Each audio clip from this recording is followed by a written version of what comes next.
നമ്മൾ ഇവിടെ എല്ലാവരും, ഞാനടക്കം നിങ്ങളെല്ലാവരും ഇവിടെ വന്നത് 2 ലക്ഷ്യത്തിനാണ്. ഒന്ന്, നിങ്ങൾക്ക് ഈ ഇഹലോകത്തിൽ വിജയം കിട്ടണം, പരലോകത്തിലും വിജയം കിട്ടണം. അതിന് ഇവിടുന്ന് എന്തെങ്കിലും തിരിച്ചു കൊണ്ടുപോകാൻ സാധിക്കണം വീട്ടിലേക്ക് പോകുമ്പോൾ. അപ്പോൾ ഇതിനെക്കുറിച്ച് എൻ്റെ ഒരു കാഴ്ചപ്പാടുകളാണ് ഞാൻ പറയുന്നത്. എൻ്റെ അറിവില്ലായ്മ ഉണ്ടെങ്കിൽ ക്ഷമിക്കും വേണം.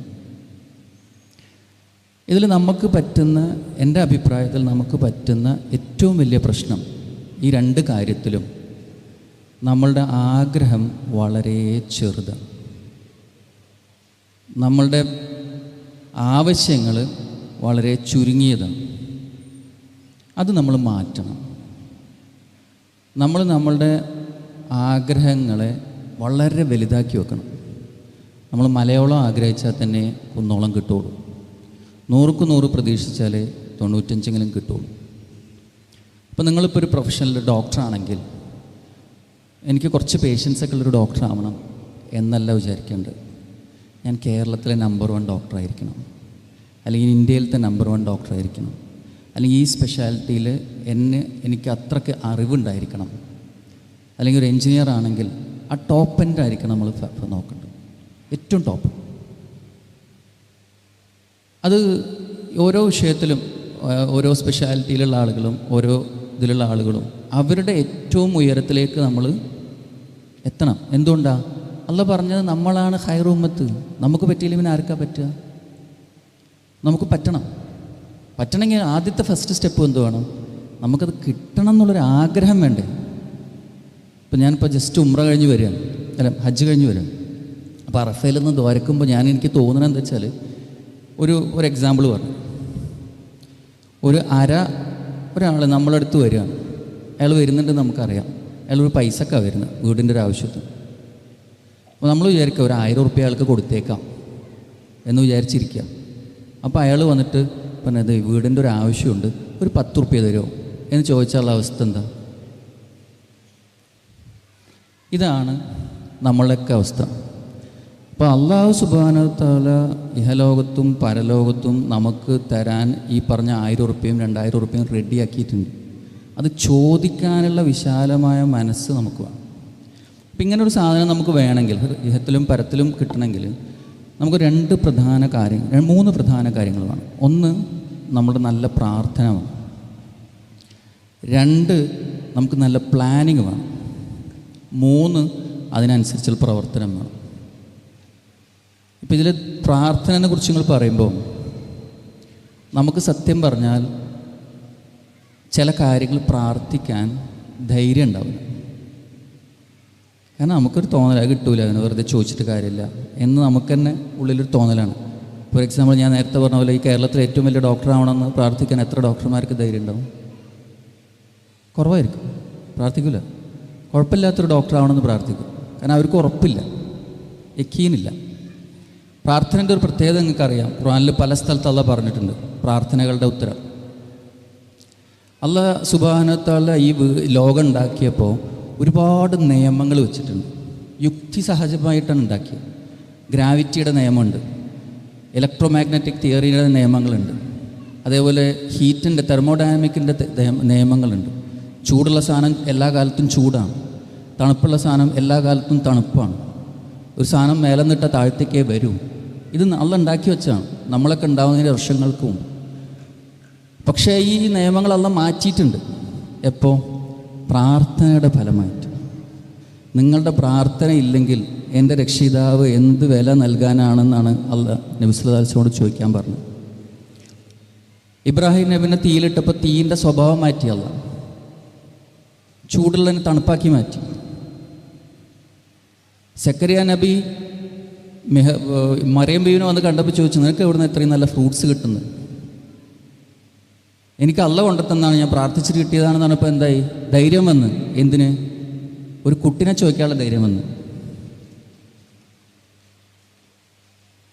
നമ്മൾ ഈസാ നബീൻ്റെ അടുത്ത് ഹവാരിയങ്ങൾ പറയാണ്, നമ്മളിപ്പോൾ ഇന്ന് ഭക്ഷണം കഴിച്ച പോലത്തെ ഒരു തളിക ഭക്ഷണം, ഫുൾ ഭക്ഷണമുള്ള ഭക്ഷണം ഇറക്കി തരാൻ വേണ്ടി നമ്മളടുത്തൊരാൾ പറഞ്ഞാൽ നമുക്ക് പ്രാർത്ഥിക്കാനുള്ള ധൈര്യം ഉണ്ടാവുമോ? ആകാശത്തിനൊരു തളിക ഇറക്കി തരണം എന്ന് പറയാൻ അത് ഇറക്കി കൊടുത്തു. എന്ന് പറഞ്ഞാൽ അള്ളാഹു സുബ്ഹാനഹു വ തആല ഇതുവരെ ഈ ലോകത്ത് ഉണ്ടാക്കിയിട്ടുള്ള നിയമങ്ങളെ വരെ മാറ്റാനുള്ള ശക്തി യക്കീനോടുള്ള പ്രതിഫലം പ്രതീക്ഷിച്ചിട്ടുള്ള നല്ല ഉറപ്പുള്ള ഈമാനുള്ള പ്രാർത്ഥനകൾക്കുണ്ട്. അപ്പോൾ നമ്മളുടെ ജീവിതത്തിൽ എന്തിനൊക്കെ നമ്മൾ പ്രാർത്ഥിക്കണം? നമ്മളെ ചെരുപ്പിൻ്റെ വള്ളി പൊട്ടിയാൽ പോലും പ്രാർത്ഥിക്കണം. അപ്പോൾ ഈ പ്രാർത്ഥന നമ്മളുടെ ഓരോ ദിവസവും ഇന്നതായിരിക്കണം ഇഹലോകത്ത് എനിക്ക് വേണ്ടത്, പരലോകത്ത് ഇന്നതായിരിക്കണം വേണ്ടത്. ഇപ്പോൾ ഞാൻ പറഞ്ഞു നല്ല ഡോക്ടറാണ്, നല്ല എൻജിനീയറാണ്. അതേപോലെ പരലോകത്തിനെ പറ്റി പ്രാർത്ഥിക്കുമ്പോൾ നമ്മൾ സ്വർഗം കിട്ടണേന്നല്ല പ്രാർത്ഥിക്കേണ്ടത്. നരകത്തുനിന്ന് ജസ്റ്റ് രക്ഷപ്പെട്ടാൽ പോരാ. എങ്ങനെ പ്രാർത്ഥിക്കണം? ഞങ്ങൾക്ക് സക്രാത്തുൽ മൗത്തിൻ്റെ പ്രയാസങ്ങളൊന്നും ഇല്ലാണ്ട് മരണത്തിൻ്റെ മുമ്പ് തന്നെ സ്വർഗത്തിൻ്റെ അനുഭൂതികൾ കിട്ടിയിട്ട് മരിക്കാനുള്ള അവസരം തരണേ. നമ്മളുടെ ഖബർ വിശാലമാക്കണം, സ്വർഗത്തിൻ്റെ അനുഭൂതി അവിടെ നിന്ന് കിട്ടണം. നമ്മളവിടെ ചെല്ലുമ്പോൾ, പരലോകത്ത് ചെല്ലുമ്പോൾ മലക്കുകൾ വന്ന് പറയണം, ഞങ്ങൾ നിങ്ങളെ കൂടെയാണ്, പേടിക്കണ്ട. നഹുനു ഔലിയ, ഞങ്ങൾ നിങ്ങളുടെ കൂടെയുള്ള ആൾക്കാരാണെന്ന് മലക്കുകൾ പറയണം. അള്ള ചോദിക്കണം, തഹസീം വന്നിട്ടുണ്ടല്ലേ, മുബഷിർ വന്നിട്ടുണ്ടല്ലേ എന്ന് അള്ള ചോദിച്ചു എന്ന് ആര് വന്ന് പറയണം? നബീൻ്റെ മലക്കുകൾ എന്ന് പറയണം. നബി സല്ലല്ലാഹു അലൈഹി വസല്ലമയുടെ അടുത്ത് നമ്മൾ ഇങ്ങനെ നിൽക്കണം, 2 വിരലുകൾ നിൽക്കണമാതിരി. അർഷിൻ്റെ തണൽ കിട്ടണം, വിചാരണ കിട്ടാതെ പോകണം. ജന്നാത്തുൽ ഫിർദൗസിൽ ഏറ്റവും ബെസ്റ്റായിട്ടുള്ള സ്ഥലത്ത് ഔലിയാക്കളുടെ കൂടെ, അമ്പിയാക്കളുടെ കൂടെ എത്തണം. അള്ളാഹിനെ നേരിട്ട് കാണാൻ പറ്റണം. ഇത് ചോദിച്ചേ പറ്റൂ. ചോദിച്ചാലേ കിട്ടൂ, അല്ലെങ്കിൽ കിട്ടൂല. നമ്മളിതൊന്നും ചോദിക്കാണ്ട് വെറുതെ എന്തെങ്കിലും ഇങ്ങനെ ചെയ്തുകൊണ്ടിരുന്നാൽ കിട്ടുമോ? I don't think so. ചോദിക്കണം.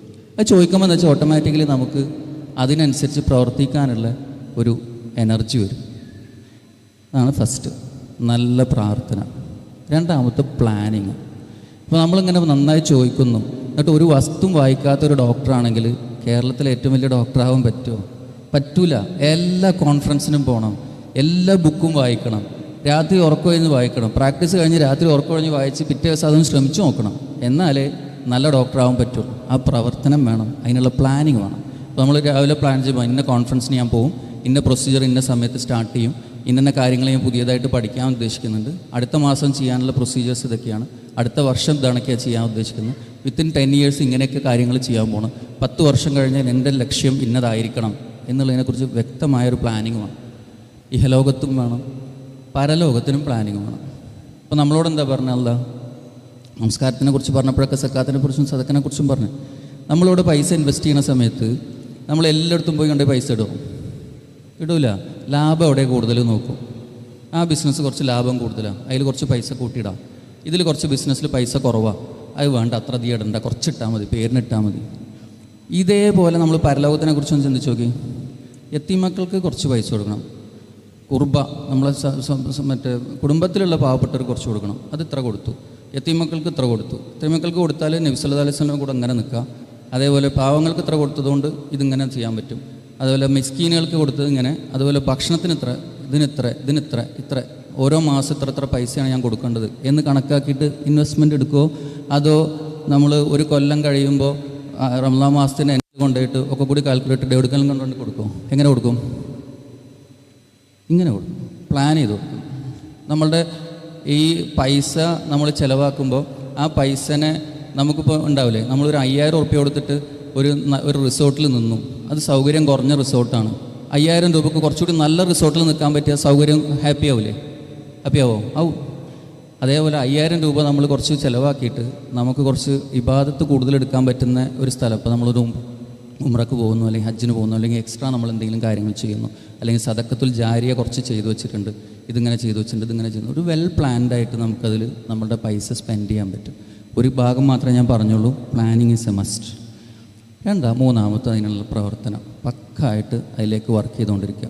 ഇങ്ങനെ വർക്ക് ചെയ്തുകൊണ്ടിരിക്കുമ്പോൾ നമുക്ക് 2 കാര്യങ്ങൾ വരും. നമ്മൾ ഫെയിലാവും, അത് അള്ളാഹ്ക്കും അറിയാം, നമുക്കും അറിയാം. നമ്മൾ ഫെയിലാകുമ്പോൾ ചെകുത്താൻ വന്നിട്ട് നമ്മളെ പറ്റിക്കും, സൂപ്പറായിട്ട് പറ്റിക്കും. ഇത്രയൊക്കെ ചെയ്ത് പോക്കരുത്തരം ചെയ്തിട്ട് നീ നാണല്ലാതെ ഈ അള്ളാൻ്റെ അടുത്തേക്ക് തന്നെയാണോ പോണത് എന്നുള്ള നിലക്ക് സൂപ്പറായിട്ട് ആര് പറ്റിക്കും? ചെകുത്താൻ പറ്റിക്കും. അപ്പോൾ അള്ളാഹ് എന്താ പറയുന്നത്? എൻ്റെ റഹ്മത്തിനെക്കുറിച്ച് നിങ്ങളൊരിക്കലും നിരാശപ്പെടരുത്. നമ്മൾ തെറ്റ് പറ്റിയെന്ന് തോന്നിയാൽ തൗബ ചെയ്യുക, കറക്റ്റ് വഴിയിൽ വരിക, തൗബ ചെയ്യുക, കറക്റ്റ് വഴിയിൽ വരിക, ഇസ്തിഗ്ഫാർ വർദ്ധിപ്പിച്ചുകൊണ്ടേയിരിക്കുക, ശുക്ർ ചെയ്തുകൊണ്ടേയിരിക്കുക, അള്ളാഹ് വർദ്ധിപ്പിച്ചുകൊണ്ടേയിരിക്കും. ഇത് വന്നുകൊണ്ടേയിരിക്കും. ഞാനും നിങ്ങളെന്നല്ല, ഈ ലോകത്തുള്ള എല്ലാവരും തെറ്റ് ചെയ്തുകൊണ്ടേയിരിക്കും. തെറ്റ് വരും, കറക്റ്റ് ചെയ്യുക, തെറ്റ് വരും കറക്റ്റ് ചെയ്യുക, അതേ കുഴിയിൽ തന്നെ വീണ്ടും ചാടാതിരിക്കാൻ കൂടുതലായിട്ട് ശ്രദ്ധിക്കുകയും ചെയ്യുക. ഇങ്ങനെ നമ്മൾ ചെയ്തുകൊണ്ടിരുന്നാൽ നിങ്ങളിപ്പോൾ ഇന്ന് വന്ന പർപ്പസ് ഏകദേശം സെർവ് ആവും. അതായത് ഇഹലോകം സൂപ്പറായിട്ട് കിട്ടും, പരലോകവും കിട്ടും. ഇത് രണ്ടും കൂടി കൊണ്ടുപോകുന്ന ആളുകൾ കാണുമ്പോൾ നമ്മൾ ഇദാ ജാ നസ്റുല്ലാഹി വൽ ഫത്ത് എന്നുള്ള സൂറത്തിൽ പഠിച്ചിട്ടുണ്ട്. ആളുകൾ കൂട്ടം കൂട്ടമായിട്ട് ഇതിലേക്ക് വരും. എങ്ങനെയാണ് കൂട്ടം കൂട്ടമായിട്ട് വന്ന്? ആദ്യത്തെ കാലത്തൊക്കെ കൊല്ലത്തിൽ ഒരാൾ രണ്ടാളൊക്കെ നബി സല്ലല്ലാഹു അലൈഹി വസല്ലം അടുത്ത് വന്നിരുന്നത്. അതിലൊരു സംഭവമുണ്ട്, നമ്മളെപ്പോഴും ഇതിലൊക്കെ പറയുമ്പോൾ എല്ലാ ബിസിനസ്സിലും പറയും 80-20 പ്രിൻസിപ്പിൾ എന്ന് പറയും. അതെല്ലാവരും അറിയണം. 80-20 പ്രിൻസിപ്പിൾ എന്ന് പറഞ്ഞാൽ നമ്മൾ ആദ്യം എടുക്കുന്ന 80% പണിയെടുത്താലും 20% ഗുണം കിട്ടുള്ളൂ. 20% പിന്നെ പണിയെടുക്കുമ്പോഴത്തേനുണ്ടാവും 80% ഗുണം കിട്ടും. എന്ത് സാധനം അങ്ങനെ. ഇപ്പോൾ ഒരു ബിസിനസ് തുടങ്ങിയാൽ ആദ്യത്തെ 3 കൊല്ലം കിടന്ന് കഷ്ടപ്പെട്ടാലും ഒന്നും കിട്ടൂല. പിന്നത്തെ 3 കൊല്ലത്തിൽ കാര്യമായിട്ട് കഷ്ടപ്പാടൊന്നും ഇല്ലാണ്ട് സാധനങ്ങളും കിട്ടിത്തുടങ്ങും. അമ്മ കറക്റ്റ്? That is 80-20 principle. അത് ഏതിലുണ്ട്? ഇഹലോകത്തുമുണ്ട് പരലോകത്തുമുണ്ട്. നമ്മൾ ആദ്യം നമ്മളൊന്ന് നേരാവാൻ നോക്കിയാൽ നമ്മളെ കുടുംബക്കാരും ബാക്കിയുള്ളവരും അവരുള്ളവരൊക്കെ അല്ലെങ്കിലും ഈ അങ്ങനെയൊന്നുമല്ല അങ്ങനെയല്ല എന്നിട്ട് നമ്മളെ ഫുള്ള് വഴിതെറ്റിക്കാൻ നോക്കും. പക്ഷെ ഒരു ലെവൽ കണ്ട് വിട്ട് കഴിഞ്ഞാൽ പിന്നെ നമ്മൾ തിരുത്താൻ നോക്കും. അല്ല ഈ പള്ളിയിൽ പോകണില്ലേ, കുറച്ച് സമയമായാലും നോക്കും. നമ്മൾ മുമ്പ് പോണ സമയത്ത് നമ്മളെ കളിയാക്കിയിരുന്ന ആൾക്കാർ വരെ നമ്മളോട് ഇങ്ങോട്ട് ചോദിക്കും, അല്ല നിസ്കരിക്കാനായില്ലേ, സമയമല്ലേ, പോണില്ലേ എന്ന് ചോദിക്കും. അതായത് അവരും കൂടി സപ്പോർട്ടീവായിട്ട് മാറും. ഇതാണ് എനിക്ക് പറയാനുള്ളത്. ഈ വഴിയിലൂടെ നമുക്കെല്ലാവർക്കും മുന്നോട്ട് പോകാൻ സാധിക്കണം. അള്ളാഹു സുബ്ഹാനഹു നമ്മളെല്ലാവരെയും അനുഗ്രഹിക്കട്ടെ. ആമീൻ യാ റബ്ബൽ ആലമീൻ. ആത്മീയവും ഭൗതികവുമായ കാര്യങ്ങളിൽ